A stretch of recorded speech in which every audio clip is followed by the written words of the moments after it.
Welcome back, my fiendish friends. We are delighted to have you joining us once again for another thrilling episode of Shadows of Prophecy. Brace yourselves for a journey full of magic, adventure, and spine-tingling horror as our heroes delve deeper into the truth of their reality and begin to unravel the mysteries surrounding the void. So, grab your favorite snack, get cozy, and prepare yourselves as we embark on this exciting journey together. Today, we are joined by Dan, Chris, Russell, and Kai. And as we immerse ourselves in the shadows of prophecy, do be warned, for this tale explores the darkest corners of the human soul and psyche, where the line between good and evil is blurred, and unspeakable horrors linger in every shadow. Our story is not for the faint of heart, for it will not only bring us to mysterious lands, but have us walk down treacherous paths with unforeseen dangers, as our heroes, who are not always virtuous, confront villains who are not always wicked. As the prophecy unfolds and the fate of the world hangs in the balance, only one thing is certain. Nothing is as it seems. So, stay sharp, ready yourselves, and we might just make it through this together as our heroes continue to pull back the veil. Shadows of Prophecy is a Dungeons & Dragons actual playcast with violent themes and adult language. Listener discretion is advised. Join us today as we enter the Shadows of Prophecy. Act 2, Behind the Veil. Chapter 14, Tinder to the Flame. Previously on Shadows of Prophecy. As the party ventured deeper into the enchanted forest, the very heart of nature itself seemed to turn against them. Beasts grew increasingly ferocious, brambles thickened to ensnare, and pathways vanished into obscurity. Their quest led them to a harrowing encounter with the guardian of the enchanted forest, a formidable and ancient Leshy. In a battle as intense as it was bewildering, the Leshy used its serpentine roots to grapple and ensnare the party members.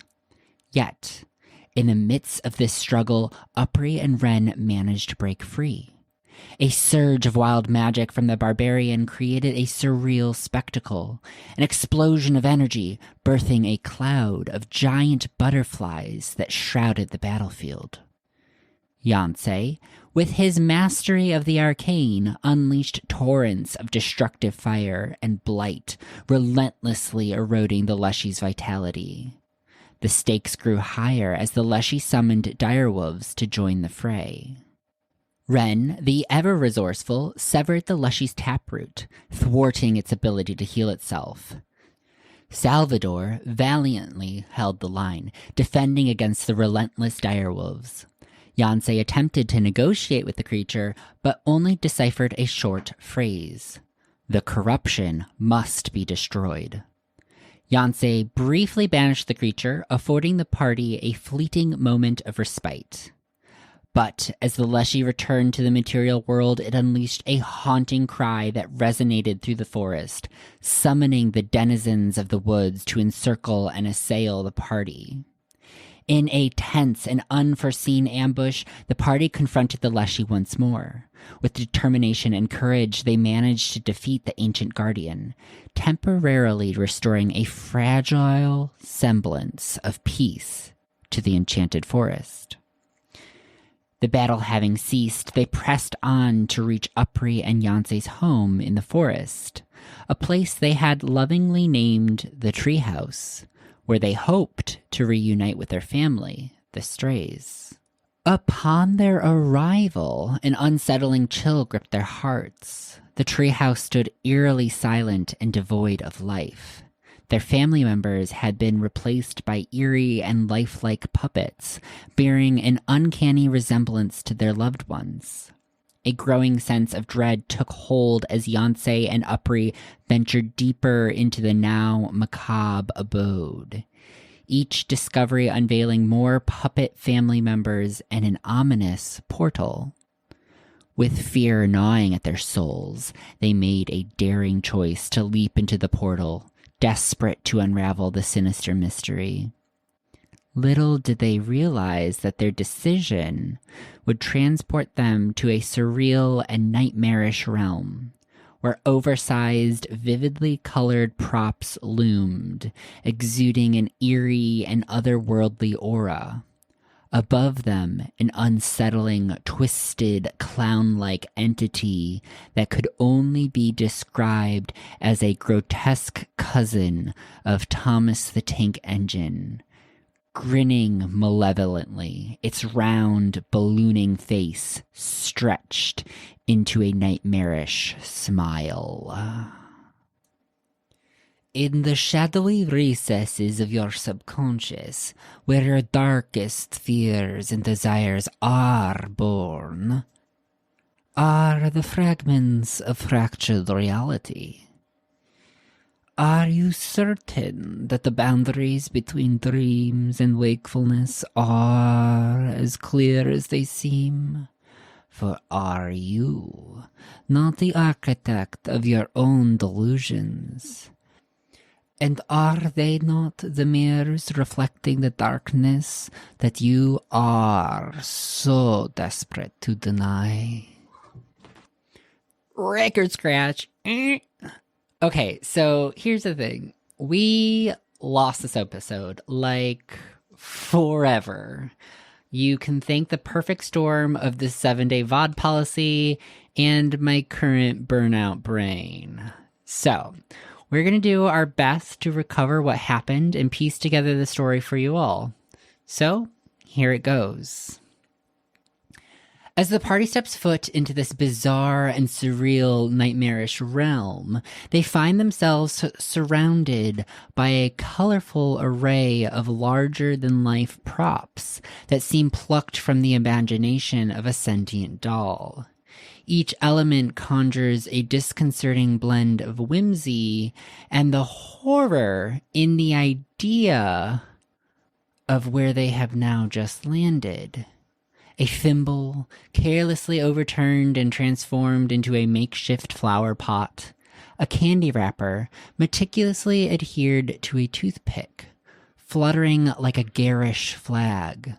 And a slightly askew pencil masquerading as a telephone pole, jutting out over the black and white tiled road.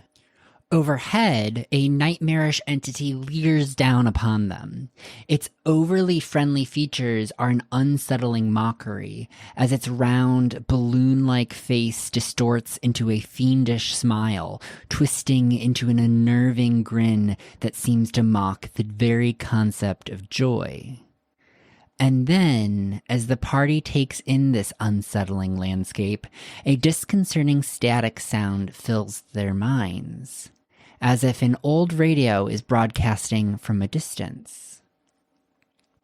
It's in this dissonant silence that Daphne begins to speak directly into their thoughts, her voice a disembodied presence. Salvador, Upri, Ren, Yonsei, where are you? The connection is difficult. Anyways, Alice, Desmond, Wesley, and Freya have arrived and we've been getting acquainted. I wanted to check in with you as you make your way over to the Underkeep, my darlings. It may seem like the makings of an absurd tale, but I am surprised by the absence of malevolence in Alice's demeanor, which leaves me pondering. Her sincerity hints at layers of unfathomed complexity. In the backdrop of this enchanted realm, where the enchanted forest whispers its ancient truths, we've uncovered a sobering revelation. An unending cycle of near-extinction events, repeating every 3,000 years. But that's not the most chilling part. The destruction we've witnessed, as horrifying as it has been, seems like it may be a mere pin drop in the vast sea of catastrophe that looms on the horizon. And that is a truth so ghastly that even the demigods of yore, beings of unimaginable power, such as Freya, have taken the drastic step to resetting this illusion just to escape it. In doing so, they've not only chosen to wipe clean the slate of their own memories, for the burden of the truth was too much for even their divine shoulders, but reset that of the entire world. Now, as you stand on this cosmic crossroads, a momentous decision lies before you. It's a decision that will shape the destiny of Everfear, and perhaps the very fabric of reality itself. Will you choose to reject the beguiling powers of the Titans, preserving your morality and humanity as you prepare for what is to come? Or will you, in the face of impending calamity, embrace these powers, readying yourself for the perilous journey ahead? I cannot tell you the correct path forward, so you must choose for yourselves. In the meantime, I will be waiting and doing what little I can to collect information with Cyril and Alice. See you soon, darlings. Goodbye. Goodbye. Next time, call collect. And you get that like little ring in the back of your heads for just a little moment, and then it fades away. Does she do that all the time? This bitch. Not that long. Normally. It's hard to get a word in. Yeah, I don't know why she called and was like, yeah, you have to make choices. Also, I can see where you are. Goodbye. What is she doing? I don't know. But I still don't really trust Alice, even though she said, oh, she's a good person. Yeah, I mean, she said that thing about depth. I mean, is that just not sociopathy beneath the non-millennials? Right. And it was a really long monologue just to get a... Alice seems okay. Yeah, I think maybe Daft might be drunk channeling again. Yeah, maybe. After the haunting message from Daphne concludes, the party finds themselves with only one reasonable course of action: to tread the winding path laid out before them. This black and white tiled road stretches out in a serpentine fashion, guiding them through this eerie landscape, as if painted by the capricious hand of a dreamer. As they traverse this peculiar trail, they are surrounded by an uncanny perfection, a world where everything is meticulously manicured and almost too symmetrical to be real. The hills that rise and fall in rhythmic succession are an unnatural shade of emerald green. They are so immaculate that they appear as though they've been plucked from the pages of a meticulously crafted fairy tale. Each hill is rounded with mathematical precision and spaced apart with almost mathematical regularity, creating an eerie, orderly landscape that challenges the very concept of reality. At last, they approach a hill unlike the others. It stands singular, a one-tree hill, its solitary tree crowned with leaves that shimmer like shards of polished emerald. Beneath this extraordinary tree, a doll girl named Mabel frantically searches for her missing hat, a prized possession she insists she needs to witness the upcoming circus. A subtle tension fills the air as the party approaches the doll girl. Upri, in particular, takes a step back, her instincts screaming to keep her distance from the uncanny doll. With gentle but persistent prodding, they try to assist Mabel in her search, but she seems mired in confusion, unable to recall the exact location where her cherished hat slipped from her possession. Fearing they may be saddled with an unexpected companion, the party hopes to dissuade her from following, unsure of the consequences of having her with them. In a clever bid to avoid Mabel's company, Sal, the master of illusion, conjures forth an illusory hat, so realistic that it almost transcends the realm of the ethereal. With a wave of his hand and the recitation of an incantation, he breathes life into the illusion, making it tangible and solid, using his powerful soul spell abilities. So I'm going to ask Mabel to... Holy fuck! I'm going to ask Mabel to describe in detail what this hat looks like. I know the general size. Is it made out of straw? Is it made out of velvet? It's purple? What type? And I try to the best of my ability to use prestidigitation to make that hat as it would appear. Beautiful. And then I'm going to use manifestation of the mind to turn that illusion, which I am aware of, into an actual non-magical physical object. It is slightly darker. It is 5 degrees colder, and it disappears after a certain amount of hours. So, hopefully, the circus is less than 4 hours away. And I have to do. So this just happens, and I have to do a wisdom saving throw to make. Otherwise, I lose complete memory of all hats. What is this unhinged nonsense? This is Shadows of Prophecies. The trick is so convincing that Mabel's eyes light up with gratitude, and she eagerly accepts her new, albeit conjured, hat, leaving the party free to continue their journey without the burden of an additional, potentially problematic companion. With their nerves still on edge after the unsettling encounter of Mabel, the party continues along the winding road, their footsteps echoing on the peculiar black and white tiles beneath them. They walk for what feels like an eternity, which was only about 20 minutes, in this peculiar dreamscape that defies the laws of reality. In the distance, the road leads them to a looming dollhouse that rises before them like a surreal beacon.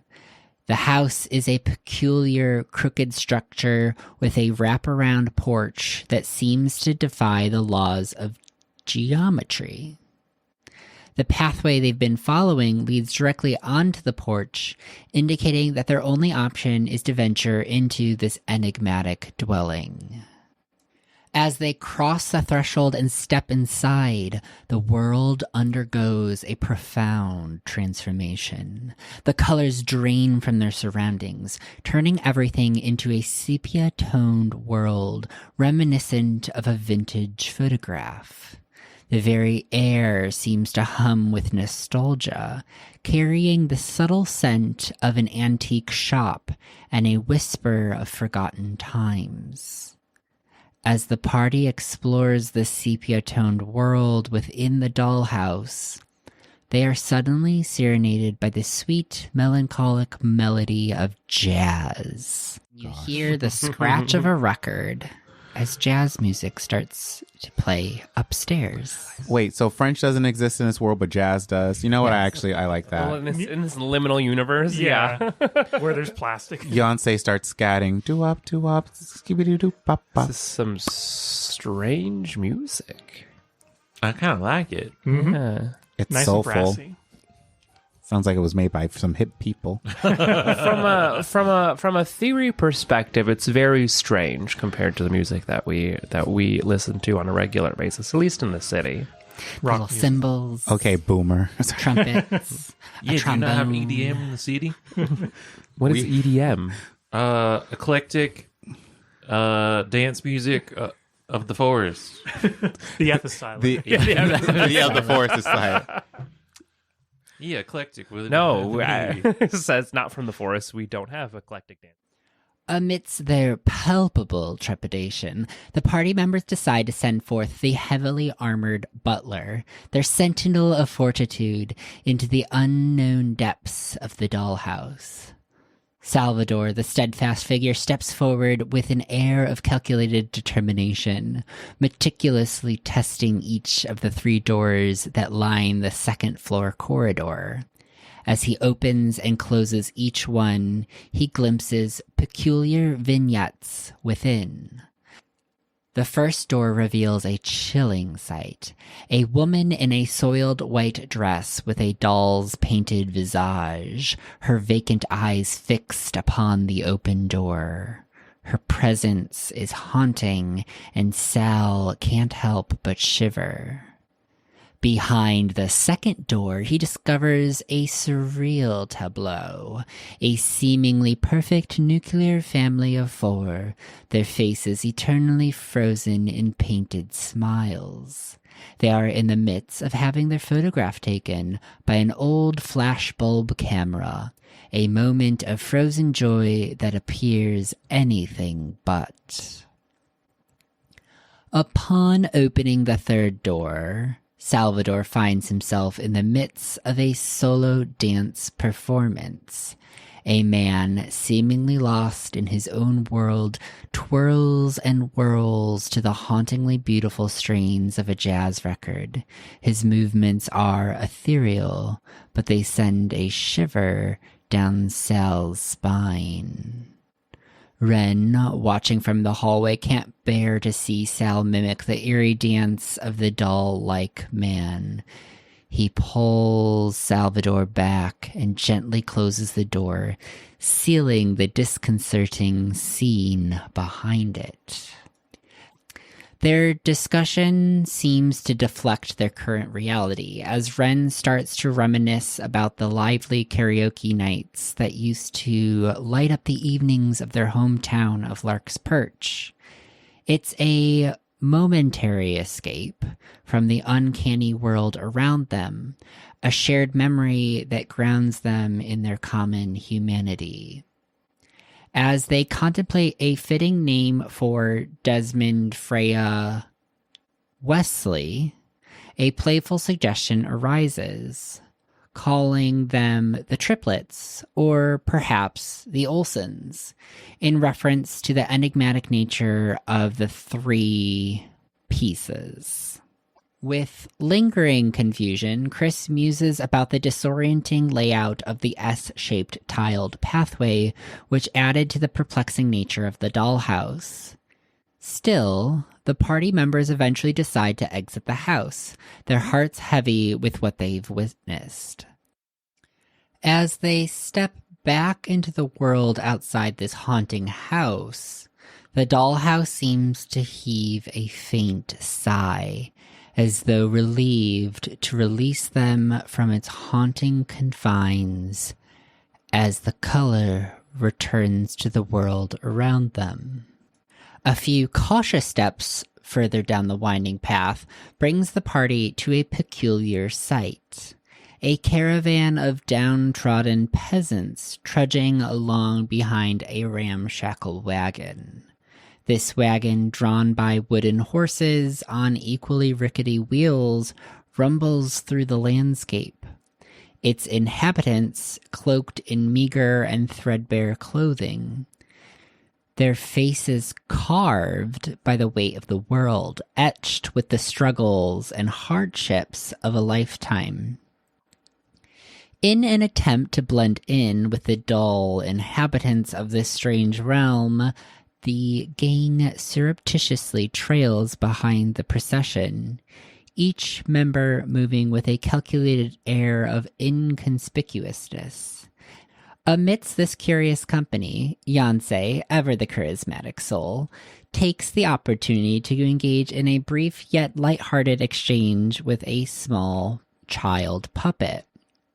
With a twinkle in his eye, he playfully inquires, "Is your daddy single?" The child's eyes widen with innocence, offering a fleeting moment of pure childhood in this unsettling world. Suddenly, as the group continues their concealed observation, a calamity strikes. You hear a crack of wood as you see the caravan wheel snaps off. It crashes down, and the crowd of people just in unison goes, "Ah!" Yancey's like, what? And then you just hear a murmur of voices. "Oh no! What are we to do? How will we make it to the circus?" Does anybody have mending? I do have mending. Go. Does anybody have any tools? No, we don't have tools. All we have is food. Oh my. Well, I'll see what I can do. Thank you, kind sir. How will we ever repay you? Russell is You're like Aubrey's like crying in the back. She just has the Florence Pugh frown up the whole time. Luckily, Salvador has been saving a particular spell for this peculiar moment. Picked up the wheel and I'm pantomiming hammering it. All right. And I'm making the noises with my mouth. Going, boom, boom, boom. and this is when beatboxing was created in the world. And over the course of a minute, the wheels fixed. Yeah, and then we'll. Thank you. We'll see you at the carnival. Hurrah! Hurrah! Hurrah! It's interesting that they're walking instead of just like whoop and appearing at the carnival. It's funny that you say that because as you hear the entire hurrah, caravan. the entire caravan and all the people go bounce, bounce, up into the air. I hate it and here. they disappear. For a split second, I was thinking I could just hang on to this wagon wheel and figure out where they're going. But You're gonna die up there. I don't do that. I think they're being controlled by someone. Despite the many, many, many bizarre occurrences in this realm and very unsettling encounters, the circus itself now lies ahead, beckoning them to its tantalizing presence. As they make their way toward the front entrance, the sky above darkens into a deep, velvety night. A little paper moon suspended on a popsicle stick dangles overhead, casting a surreal and eerie glow upon the world below. The moon, an emblem of the uncanny, otherworldly reality, creates a hauntingly beautiful ambiance as they near the entrance of the circus. With the paper moon swaying above them, the party's anticipation mingles with unease as they prepare to step into the enigmatic heart of the carnival, where the line between dreams and nightmares blurs into a surreal and disorienting experience. From a distance, the carnival emerged as a spectral beacon, a surreal mirage against the backdrop of darkness, its radiant lights piercing through the obsidian night, casting an eerie glow that defied the surrounding emptiness. Carnival music drifts through the night, a haunting melody that beckons like a siren's call, soft and dreamlike from the distance, ever growing. The towering Ferris wheel stands like a colossal sentinel, its slow rotation resembling celestial movements. The carousel's spinning lights create a mesmerizing, hypnotic effect, like a distant galaxy in the cosmic void. Occasional bursts of fireworks erupt, briefly illuminating the darkness and transforming the carnival into a dazzling celestial body, an ephemeral brilliance that entices but leaves an unsettling impression. Despite its captivating allure, the carnival feels disconnected from the world, a distant, enigmatic, shimmering enigma on the edge of perception, promising excitement and adventure. And as the party approaches the lively carnival's entrance, the atmosphere takes on a surreal and captivating quality. The grand archway, adorned with neon lights and whimsical decorations, stands tall and imposing, resembling a portal to another realm. Twisting columns covered in shifting, vibrant patterns create the illusion of an ancient and mystical temple entrance, inviting them to explore a world of wonder. A wrought iron gate, intricately designed with patterns and swirls, creaks open with an eerie sound as visitors approach, granting access to a hidden realm. Above the gate, a marquee proudly displays the carnival's name in illuminated letters. Carnival Malachi, Director of Fun. The pathway beyond is lit by oversized glowing mushrooms, casting eerie, elongated shadows that create an otherworldly atmosphere.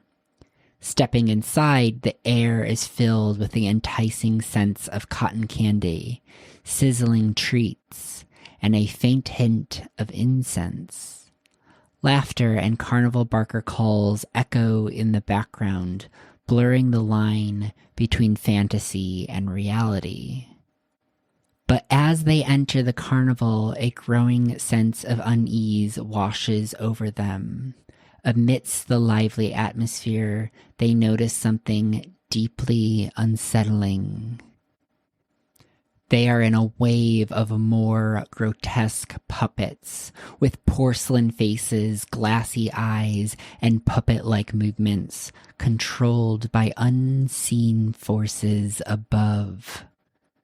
Their voices lack human warmth, and their scripted interactions, persistently encouraging participation in the carnival's offerings, create a surreal and eerie ambiance that blurs the line between reality and the uncanny. The eclectic array of puppets includes paper dolls, porcelain dolls, hand puppets, marionettes, and even an animatronic bear, Barker, that adds to the carnival's eeriness. A rude child's abrupt collision with Yancey leads to a heated exchange, punctuating the surreal experience. The carnival presents itself as an exuberant smorgasbord of delights. A cotton candy that turns out to be beautiful, colorful cotton, fairway games, a towering Ferris wheel, and naturally a circus tent. While prowling the carnival grounds, Upri's keen eye spots what appears to be her brother Senin's distinctive green headband, setting the group on a quest to reclaim it. Their journey takes them to a ticket exchange where they are astounded by the high cost of a soul shard. To outsmart the carnival's strange pricing system, they persuade the animatronic bear Barker to reveal the secrets behind its use and coax it into relinquishing a shard. Ren skillfully triumphs at a game of skee-ball, winning back the coveted headband. However, the carnival's twisted nature begins to reveal itself as Upri believes she has spotted another puppet family member being forcibly dragged into another tent. Desperation prompts her to flip over a tent in search, and in a surreal twist, she is abruptly seized by a guard and ascends vertically into the sky, disappearing from sight. Yancey follows suit, vanishing as he is yoinked away, and Ren is also whisked away from Sal's grasp. Left on his own, Sal turns to the bizarre animatronic bear, Freddy Fazbear, to inquire about their mysterious destination. "Oh, they're going to No-No Land," Freddy proclaims. Faced with no alternative, Salvador delivers a defiant punch to Freddy's face and snatches a handful of cotton candy on his way out. Each member of the party is transported to their own dark, silent chamber within No-No Land, where an unnamed puppet plays with Yancey's emotions, delivering a cryptic warning and subjecting them to a pair of sharp slaps. Sal, on the other hand, manages to seize the hand of person number 46 before facing the double slaps, while Ren skillfully avoids this unusual form of punishment.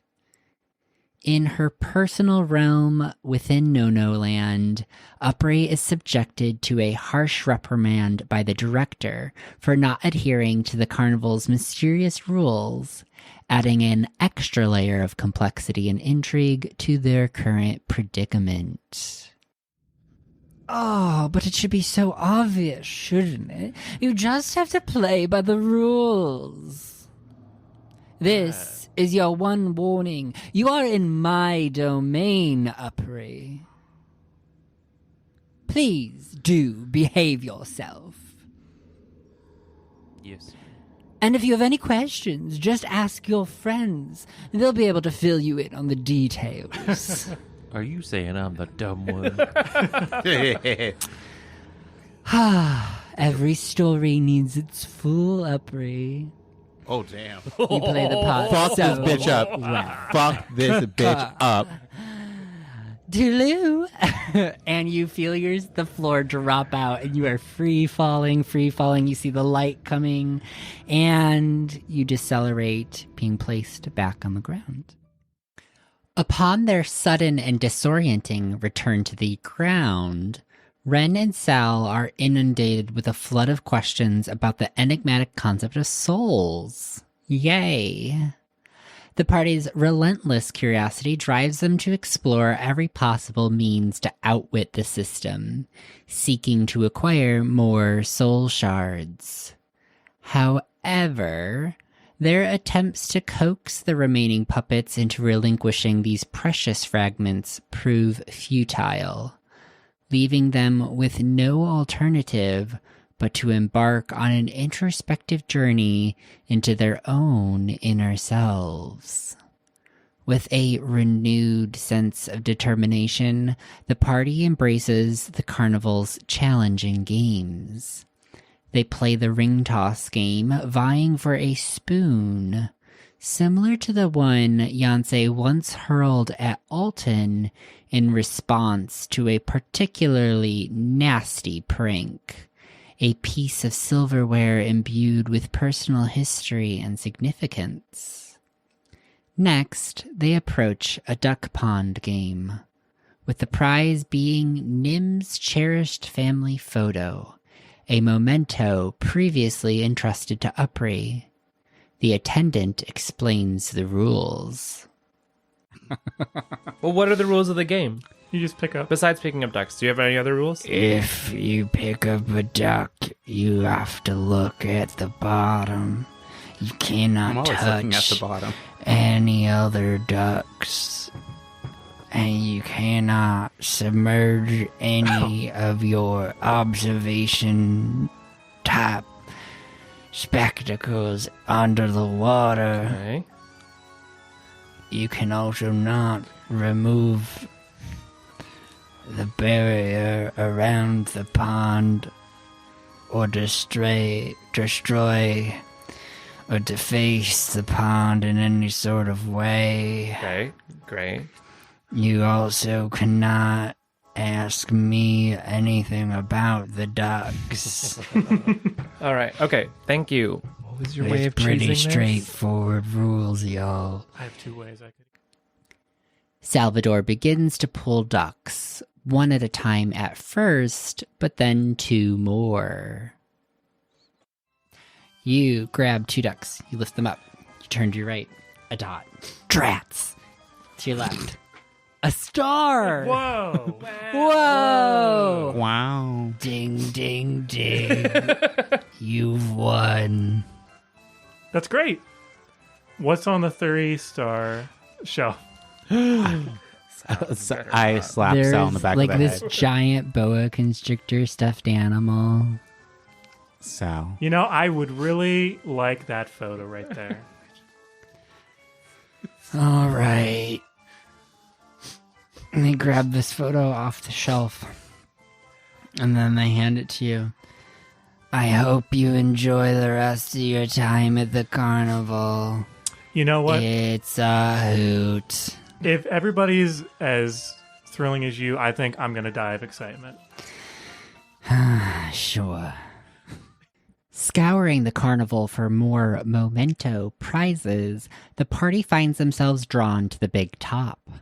They enter overwhelmed by the revelry and the smell of popcorn. They take a seat to watch a teddy bear dance upon a ball around the ventriloquist dummy ringleader in the center of the room. Following this act, a pair of wire-frame tightrope walkers performs a dramatic act with a particular letter as the focal point in their story of longing. The name Yonsei can be seen on the envelope in his sister Meredith's familiar handwriting. As the ringleader presents the next and final act, the spotlight circles the room and lands on none other than Yonsei. And that's where we're going to end this episode.